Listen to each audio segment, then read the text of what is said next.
Yeah, I'll be 23 back on that town property case, and I'll be 76 to the Williams Road address. Growing up in Chicago, it's like unpredictable. The violence, the drugs, the gangs, almost anything bad you could think of is there. And if your radar ain't on high alert at all times, your life can be taken away in an instant.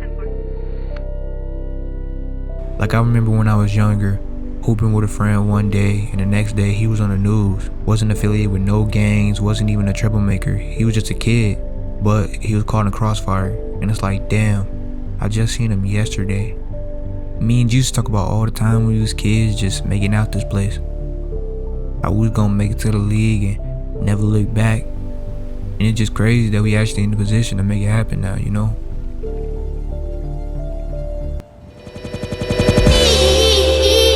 That's what happen, you make shit that's timeless.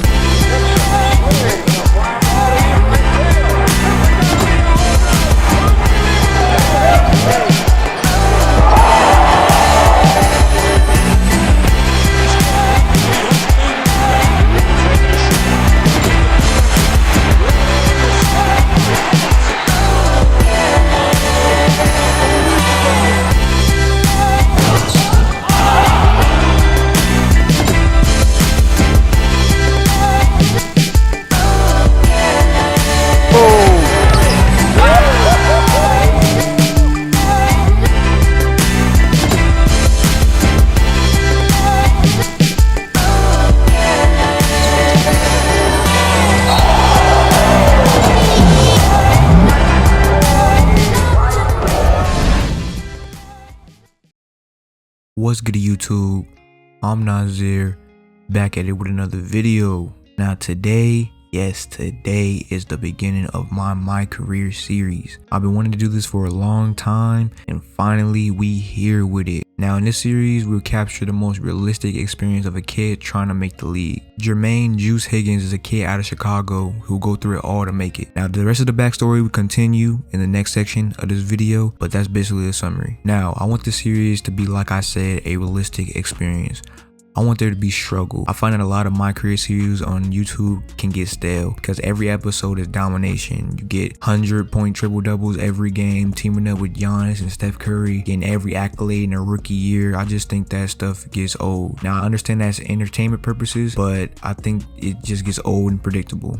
So this series would be realistic as possible. There would be struggle and things to overcome. We would begin as a high school top recruit, so there would be a little domination there because we're a top recruit, and then we'll go all the way through college or overseas to the league where we have to earn a spot. So there will be really good in high school, and there will be struggles and things to overcome, and we won't be dominating the entire time. I have a lot of creative ideas for this series, and I'm really excited for y'all to see what I have in store. It took a long time to put this stuff together with the GTA cutscenes and the Ball's Life mixtape, so I really appreciate it if y'all left a like, comment, and subscribe. And with that being said, enjoy the rest of the video. The one thing that kind of got me off the hook was my pops. Everybody knew I was Jermaine's son.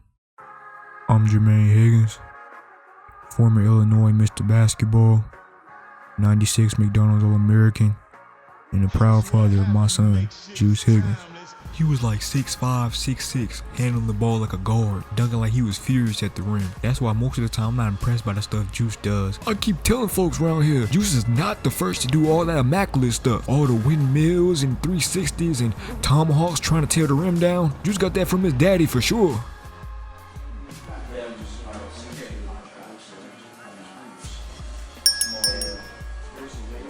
I remember he used to have the whole neighborhood lined up across the blacktop just to watch him play.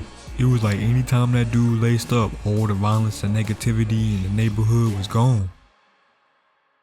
It felt like I had the world in my hands. I could finally get my family out this hellhole. I was the savior, the hero.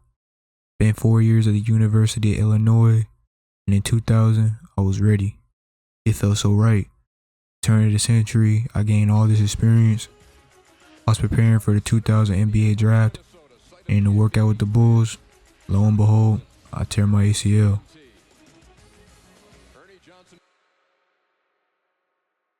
He was very, very devastated. He waited all that time, put in all that work to be the best possible player he could be. He felt like it was his moment, and just like that, his dreams were crushed. I worked so hard for it, and all the work just went down the drain. I obviously didn't get drafted, and there I was, right back in the hood, not knowing what to do. I tried to fight it, got a couple of overseas deals, but I lost my love for the game. I hated the game for basically being boozling me into thinking I was the one. Then about 2 years later, Jermaine Jr. was born. Yeah, the OGs on the block just called me Juice when I was younger, cause every time I used to show up to the park, I used to have some juice and no water. My go-to was them Kool-Aid sugar packets for sure. Yeah, but I guess the name just stuck. I stopped drinking that stuff a long time ago cause I used to be cramping like crazy. It was like for the first time in a long time I seen the joy brought back to my brother's life. No matter what he had been through or was going through at the time, he was ecstatic. But you know, with that came a lot of drama for him. I see his mother was a woman I barely knew.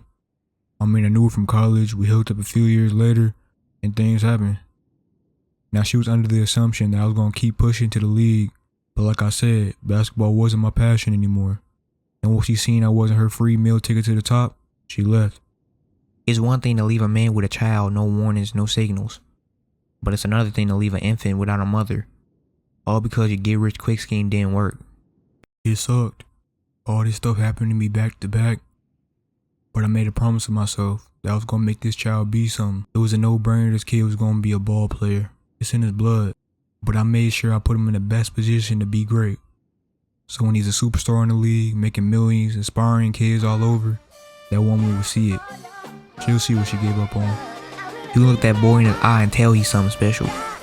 I think it's safe to say she gave up on the truth.